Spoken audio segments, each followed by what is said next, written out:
போதுமா? Welcome to Devi's kitchen. இன்றைக்கி நம்ம தேவிஸ் கிச்சனில் இன்ஸ்டன்ட் லஞ்ச் பாக்ஸ் ரெசிபி தாங்க நம்ம பார்க்க போகிறோம். வாங்க வீடியோக்குள்ளே போயிடலாம். வீடியோக்குள்ளே போகிறதுக்கு முன்னாடி தேவிஸ் கிச்சனை சப்ஸ்கிரைப் பண்ணுங்கள், சப்போர்ட்டு பண்ணுங்கள். நிறைய ரெசிபிஸ்லாம் போட்டிருக்கேன், போய் பாருங்கள், யூஸ்ஃபுல்லாக இருக்குங்க. இப்போ வாங்க நம்ம எப்படி டக்குன்னு இன்ஸ்டன்ட் லஞ்ச் பாக்ஸ் ரெசிபி பார்க்கலாம். ஒரு தக்காளி நான் மீடியம் சைஸில் எடுத்துருக்கேன், அது ஒரு மிக்சி சாரில் சேர்த்துக்கோங்க. இது கூடவே ஒரு வத்தல்,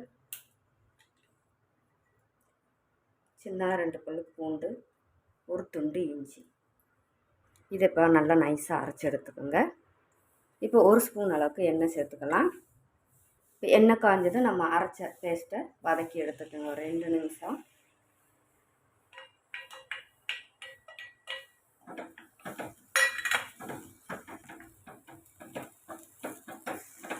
இப்போ தக்காளி நல்லா வதக்கி எடுத்தாச்சு. இப்போ இதே இருக்கட்டும். இப்போ கடாய் சூடானதும் எண்ணெய் சேர்த்துக்கோங்க. எண்ணெய் காஞ்சதும் ஒரு பிஞ்ச் இஞ்சி பொடியாக நறுக்குனது, அதே போல் பொடியாக நறுக்குனா 1 டீஸ்பூன் அளவுக்கு பூண்டு, காரத்துக்கு மிளகாய், கட் பண்ண வெங்காயம்,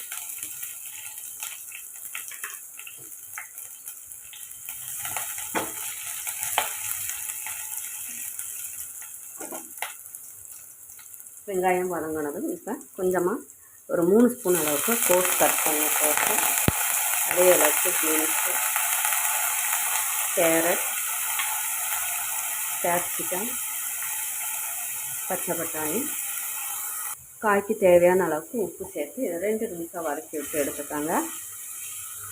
இப்போ இது கூட நம்ம அரைச்ச பேஸ்ட்டையும் சேர்த்துக்கோங்க.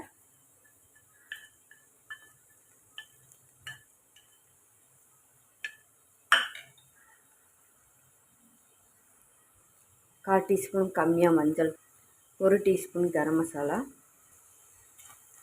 இப்போ இதை சேர்த்து ஒரு 2 நிமிஷம் வதக்கி விட்டு எடுத்துக்கோங்க. இப்போ 2 நிமிஷம் நல்லா வதக்கி எடுத்தாச்சு. இப்போ இதில் நான் பாஸ்மதி அரிசி ஒரு 200 கிராம் அளவுக்கு நான் வடித்து எடுத்துருக்கேன். இப்போ அதையும் நம்ம சேர்த்துக்கலாம். குழையாமல் வடித்து எடுத்துக்கோங்க. இந்த அளவுக்கு நமக்கு வடிக்கும்போது இந்த மாதிரி உதிரி உதிரியாக இருக்கணும். ஏற்கனவே சாதத்தில் உப்பு போட்டு தான் நம்ம வடித்து எடுத்துருப்போம். கான் எல்லாம் மட்டும் நீங்கள் உப்பு சேர்த்துக்கோங்க. இது கூட 1 டீஸ்பூன் அளவுக்கு மிளகு பொடிச்சது சேர்த்துக்கோங்க. சேர்த்துட்டு இப்போ கலந்து விட்டுக்கலாம்.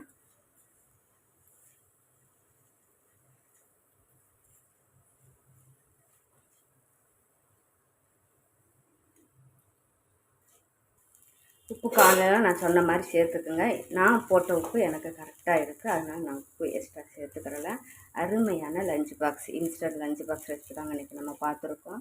ரொம்பவே டேஸ்ட்டு அருமையாக இருக்குங்க. ட்ரை பண்ணி பாருங்கள். இதில் வெங்காயத்தாள் இருந்தால் சேர்த்துக்கோங்க, இல்லைன்னா மல்லி எல்லாம் சேர்த்துக்கோங்க. அவ்வளோதாங்க, அருமையான லஞ்ச் பாக்ஸ் ரெடி ஆயிடுச்சுங்க. இதே போல் செஞ்சு பார்த்துட்டு எப்படி இருக்குன்னு கமெண்டில் சொல்லுங்கள். இந்த ரெசிபி யூஸ்ஃபுல்லாக இருந்துச்சுன்னா தேவிஸ் கிச்சனை சப்ஸ்கிரைப் பண்ணுங்கள், சப்போர்ட்டு பண்ணுங்கள். இது மாதிரி ரெசிபிஸ்லாம் வேணும்னா கமெண்டில் கேளுங்க. தேங்க்யூ.